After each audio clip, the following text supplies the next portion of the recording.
마가복음 15장 24절에서 32절까지입니다. 십자가 형틀은 로마 시대에 반란죄, 살인자, 흉악범을 매달아서 죽이는 사람이 고안해낸 형틀 가운데 가장 극악무도한 형틀이 바로 이 십자가 형틀입니다. 그래서 그 당시도 식민지에 있는 사람들에게만 이 형을 집행을 했고 로마 시민들에게는 십자가에 매달지는 않았다고 합니다. 그래서 십자가에 달려 죽는 것을 가장 수치스러운 죽음으로 여겼고, 또 유대인들도 십자가에 달리는 것은 저주받은 자라고 생각을 했습니다. 십자가는 저주의 상징입니다. 죄의 값의 상징입니다. 그러면 하나님이 우리 죄를 용서하셔야 되는데 하나님은 공의의 하나님입니다. 공의라는 건 뭡니까?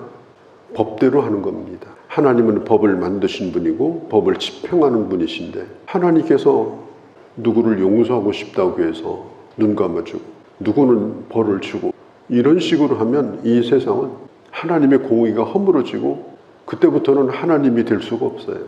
어떤 경우에도 하나님의 공의가 실현되어야 합니다. 그래서 인간의 죄를 용서하고 인간을 구원하기 위해서는 반드시 하나님의 공의에 맞는 죄값이 치러져야 되는데, 이 세상에 살과 피를 가지고 태어난 인간은 다 죽습니다. 누구를 대신해서 죽을 수가 없어요. 왜? 예수님의 십자가 양쪽에 있는 강도처럼 다 자기 죄로 죽습니다. 그래서 이 세상에 아무리 깨끗하고 아무리 성인이라고 불려지는 인간도 누구를 대신해서, 한 사람도 대신해서 죽을 자격이 있는 인간이 없어요. 그래서 하나님께서 인간의 혈육을 가진 몸으로 죄 없는 그 아들을 이 세상에 보내신 겁니다. 예수님의 죽음은 한 인간의 죽음이 아니고 모든 인간을 구원하기 위한 하나님의 대속물의 죽음인 것입니다. 그런데 그 대속물이 누구냐? 하나밖에 없는 하나님의 외아들이라는 거예요. 거기에 모든 저주가 부어지고 그 아들이 십자가에 매달린 것입니다. 우리는 예배당에 와서 뭘 바라봅니까? 십자가를 그런 마음으로 바라봅니까? 고린도전서 1장에 보면 사도 바울이 말합니다. 이 십자가는 믿지 않는 사람에게는 미련한 것이지만 구원을 얻은 우리에게는 이 십자가는 하나님의 지혜고 하나님의 능력이다. 그래서 나는 하나님의 말씀을 전할 때 나는 십자가 외에는 그 어떤 것도 나는 말하지 않겠다.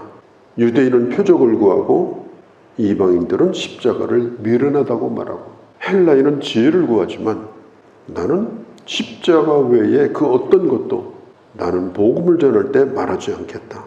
오직 예수님의 십자가, 그 십자가를 대체할 수 있는 것이 없어요. 그 십자가에 달리신 예수님만이 구원자예요.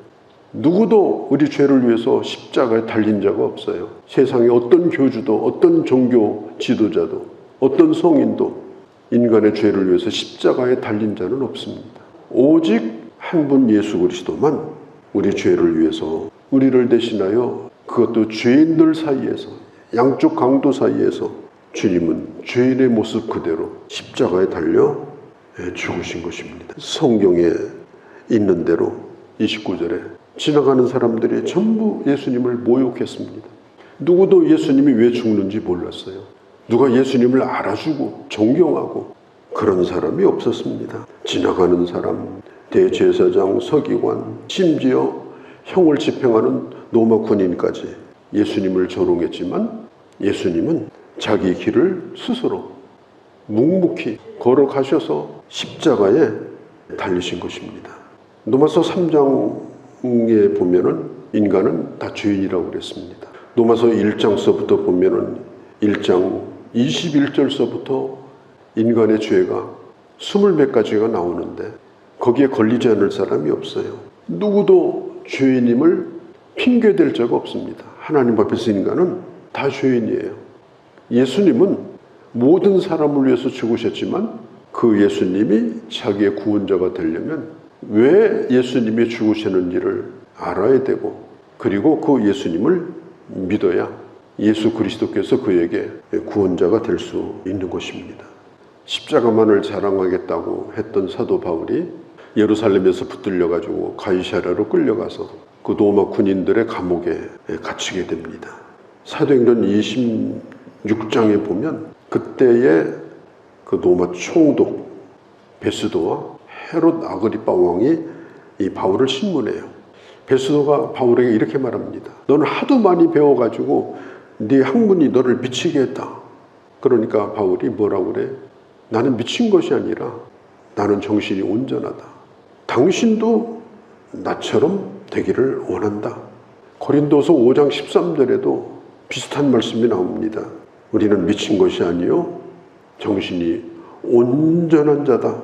그리스도의 사랑이 나를 강권하기 때문에 내가 이렇게 미친 자처럼 살 수밖에 없다. 십자가를 만나고 그 십자가가 무엇인가를 진정으로 아는 사람은 사도 바울처럼 그 사랑이 나를 강권하여 견딜 수 없는 감격과 기쁨을 가지고 그 십자가를 바라볼 뿐 아니라 그분이 왜 거기에 달리셨는가 하는 것을 증거할 수밖에 없는 그런 삶을 살 수밖에 없다. 우리는 십자가를 바라볼 때 어떤 생각을 가지고 바라보는가? 다시 한번 우리 자신을 돌아보고, 그리고 세상 사람들이 십자가를 바라볼 때 교회가 많구나, 왜 십자가가 저렇게 많은고, 그런 생각을 하는 사람들에게 왜 거기에 십자가가 있는가? 그 십자가 때문에 병원도 십자가요, 적십자도 십자가요, 인간의 사랑이 실현되는 모든 곳에 십자가가 왜 있는가? 그것이 예수 때문인 것을 우리는 분명히 그들 앞에 보여지는 십자가에 대해서 우리는 얘기를 할 수 있어야 되는 것입니다. 예수님은 스스로 그 길을 가셨어요. 등 떠밀어서 가신 것이 아니에요. 겟세마네 동산에서 주님이 기도하실 때 너무너무 그 십자가의 고통에 죄가 없는 하나님의 아들이 매달려야 되는 그 고통에 주님이 압도되어 가지고, 아버지요, 이 잔을 내게서 옮겨주면 안 되겠습니까? 내가 이 시간 고민하여 죽게 되었습니다. 이렇게까지 얘기를 하셨어요. 왜? 힘든 길이니까. 그런데 마지막으로 주님이 아버지 뜻대로 하옵소서, 아버지께서 원하시는 대로 하옵소서. 그리고 주님은 거기서 붙들려 가지고 곧장 십자가로 가신 것입니다. 오늘 성경에 보면은 26절에 그 위에 유대인의 왕이라고 죄패를 갖다가 붙였어요. 사실은 그때 당시에 십자가를 지는 사람은 자기 죄패를 목에다 걸고 십자가를 지고 가요. 그래가지고 십자가에 달릴 때는 목에다 걸고 십자가에 달립니다. 그런데 예수님은 빌라도가 특별히 요한복음에 보면은 세 나라 말로, 히브리 말, 로마어, 라틴어, 유대인의 왕이라고 써가지고 십자가 위에다가 붙였어요. 왜 붙였어요? 너는 가짜 왕이다, 너는 왕이 아니다, 예수님을 조롱하려고 그렇게 붙였지만, 예수님은 헬라인에게도 유대인의 왕이요, 로마 사람에게도 유대인의 왕이요, 유대인에게도 왕이라고 하는 사실을 역설적으로 보여주신 거예요. 예수가 왕이라는 사실을. 주님은 두 강도 사이에서 지금 매달려 있어요. 그 강도는 누구냐? 사형에 해당되는 자들이에요. 자교죄로 죽는 자들이에요.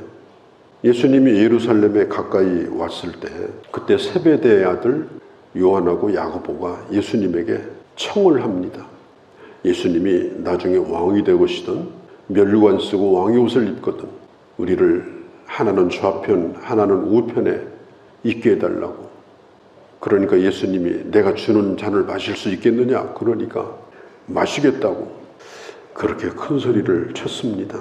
그들의 말대로라면 예수님이 왕으로 지금 십자가에 매달려 있다면 그들도 끝까지 주님 곁에 붙어가지고 좌우편에 죽어야 되는 거 아니겠습니까? 오늘 이 세상에 예수님 때문에 영광 받으려고 하는 사람, 명예 얻으려고 하는 사람, 어떻게 하든지 이 세상에서 편안하고 안전하고 잘 먹고자 하는 사람들이 많아요. 값싼 십자가를 목에다 걸고 살기를 원하는 사람. 그러나 정말 그 하나님의 은혜에 감격해서 나도 그 길을 따라가겠노라고 주님과 함께 끝까지 나도 그렇게 가겠노라고 십자가 앞에서 날마다 다짐하고 그렇게 가는 사람들이 많지 않아요. 그렇게 살지를 못해요. 그러니까 오늘 교회가 많고 예수 믿는 사람이 많은데 이 복음이 싸구려가 돼버렸어요. 누구도 이 복음이 귀하다는 걸 몰라요. 예수 믿는 사람은 자기가 믿는 복음을 위해서 죽을 수도 있는 사람이고 죽을 각오를 가지고 바르게 살려고 하는 사람이라는 걸 누구도 모르고 어느 교회 집사요 권사인 거는 알되 십자가를 따라가는 자인 것을 모르는 거예요. 그들은 다 어디로 도망갔어요. 십자가만 동그만이 교회 위에 지금 불을 밝히고 있는 거예요. 정말 우리는 십자가에 달리신 예수 그리스도를 생각하면서 우리가 다시 한번 좀 깊이 묵상할 필요가 있습니다. 생각하고 또 생각할 필요가 있습니다. 히브리서 3장 1절에 있는 것처럼 예수를 깊이 생각하라. 그때 지나가는 사람이 머리를 흔들면서 29절에 이렇게 말합니다. 성전을 헐고 사흘 만에 짓는다고 하던 자여, 네가 너를 구원하여 십자가에서 내려오라. 그러니까 거기 있던 대제사장과 서기관들이 거기에다가 보태가지고 이렇게 말합니다. 저가 남은 구원하였을 때 자기는 구원하지 못하는구나. 그렇죠. 우리 예수님은 이 세상에 계실 때 남을 구원했어요. 귀신 들린 사람을 고쳐주고 병든 사람 병을 고쳐주시고 죄 있는 사람을 용서해 주시고 어떤 사람이라도 주님은 친구가 되시고 주님은 수없이 구원하셨어요. 남은 구원하였어요. 그러나 주님은 오늘 십자가에 달리시면서 자기를 구원하지 않았습니다. 자기를 십자가에 들이신 거예요. 왜 그래요? 자기를 구원하면 예수님은 누구도 구원할 수가 없어요. 왜? 자기를 구원했기 때문에. 십자가는 자기 희생인데 십자가에 자기 희생이 없이는 어느 누구도 구원할 수가 없어요. 하나님의 아들이라도 안 되는 거예요.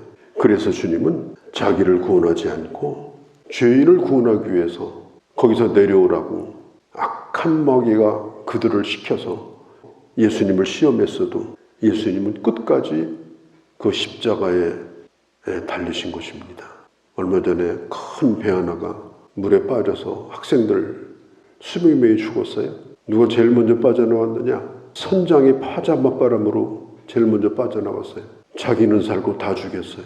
만일 예수님이 그 십자가에서 내려왔다면 그 선장하고 뭐가 다르겠습니까? 자기를 버리시고 그리고 우리를 구원하기 위해서 끝까지 십자가에 달려 완전한 죽음을 당하신 예수 그리스도.